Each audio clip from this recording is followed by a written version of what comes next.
Hi. I wanted to have a chat today about the first 40 days after birth. So the first 40 days, it's a kind of a specific time period that lots of different cultures look at.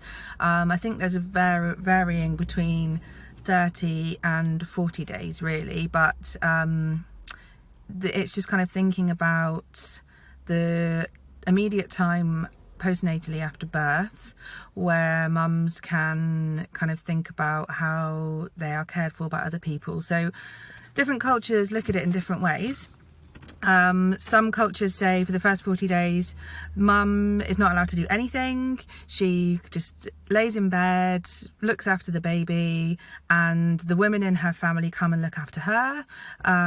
They will bring food.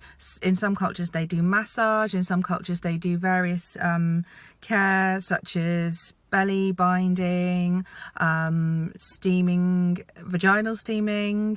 I'll talk about that another day.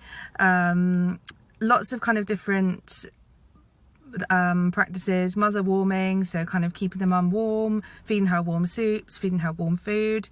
And different cultures believe that this is the best way to help mum to heal after she has had a baby.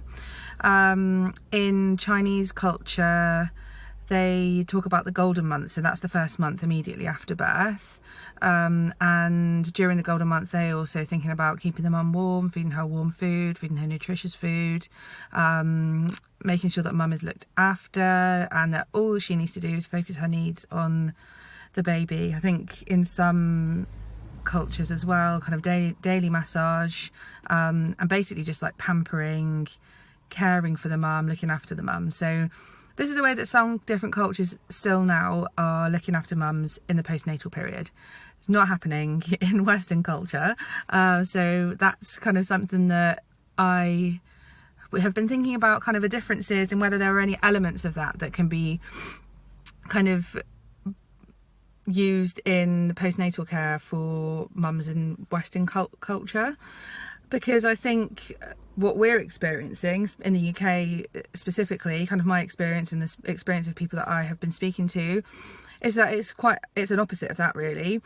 You have your baby. If you have your baby in hospital, you're going to be expected to leave quite quickly if there aren't any problems, as long as the baby's feeding, putting on weight. You're going to be, I heard about a friend who was home within 4 hours after having her baby, so no time for resting there. I think also celebrity culture is kind of thinking about women getting back into their jeans as quickly as possible, losing your baby weight. Like every time I Google postnatal, it comes up with postnatal diet, postnatal weight loss, nothing about postnatal wellness, and kind of thinking about the emotional side of things. So there's a massive kind of focus on mum getting her body back to what it was before she's had the baby. I think also there's a pressure of not just about the physical body, but getting back to normal, getting back to how things were before you were pregnant, just kind of incorporating the baby into your life, and people kind of not really honouring that transition and the massive change that's happened. So I think we're missing something here in our culture. And if we go back to what kind of the Chinese are saying about this golden month, what they're saying is that during pregnancy and the first kind of month or so postnatally, if mums are looked after, if they get their nutritional needs met, if they get their emotional needs met, if they're helped to care for their baby, if they're helped to kind of process that massive shift that's just happened, they've just given birth, they've got a new life that they're now responsible for, then that can actually impact on their physical health and their emotional health for the rest of their life.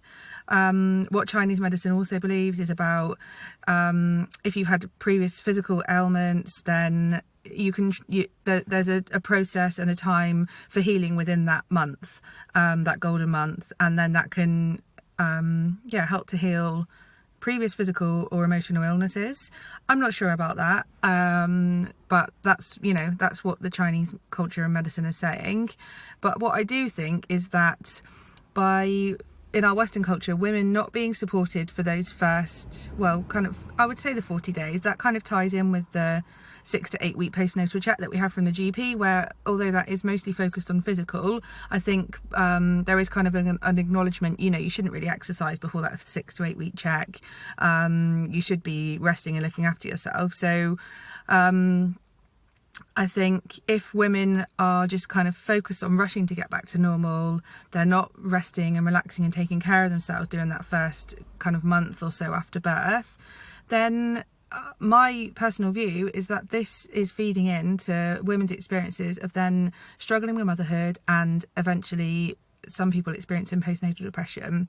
I've said before, some women are going to get postnatal depression regardless of what they do. It's an illness, we don't have control over that. But I do also think there's a section of women who are experiencing postnatal depression or struggling with the transition to being a mum, and part of that is because they were not supported in the immediate few weeks after giving birth. They didn't have the emotional support, they didn't have the physical support, they didn't rest enough, nutritional needs kind of weren't even really considered. So what I'm saying is that there are lots of things that we could be doing as a culture to support new mums with that transition into motherhood. And my personal views are the things that we could take from these other cultures that are kind of really practicing this first 40 days strictly, and are really kind of thinking about what a new mum needs. What I would personally like to be taking from this myself is encouraging new mums to rest more in those first 4 weeks after birth or 40 days after birth. Talking to mums during pregnancy about nutrition and how that can improve their recovery. Making sure that they have the emotional support in place for getting their head around that transition, and also making sure that mums have the practical support in place with a network of people who are able to help them. And personally, if I had another baby, I wouldn't really mind being massaged every single day for 40 days. So that's probably something that I would like, but whether or not that's realistic financially, I don't know. But I'm pretty sure that, you know, at least one massage during that period of time would be quite nice. And I think it kind of feeds in as well to something else that I've talked about a few times, kind of self-care and thinking about your own kind of needs, and making sure that people are incorporating that, you know, there's little bits of self-care into the first 40 days after birth, because that can have such a massive impact on how you feel about the whole process and your long-term kind of emotional well-being and mental health. So yeah, that's kind of what I've been thinking about today. If you've got any questions, send me an email, hello@maisienicholls.com. Drop me a message in the group. I'm on Instagram, Maisie_Nichols. Yeah, so get in touch. I would really love to hear from you. Thank you. Bye.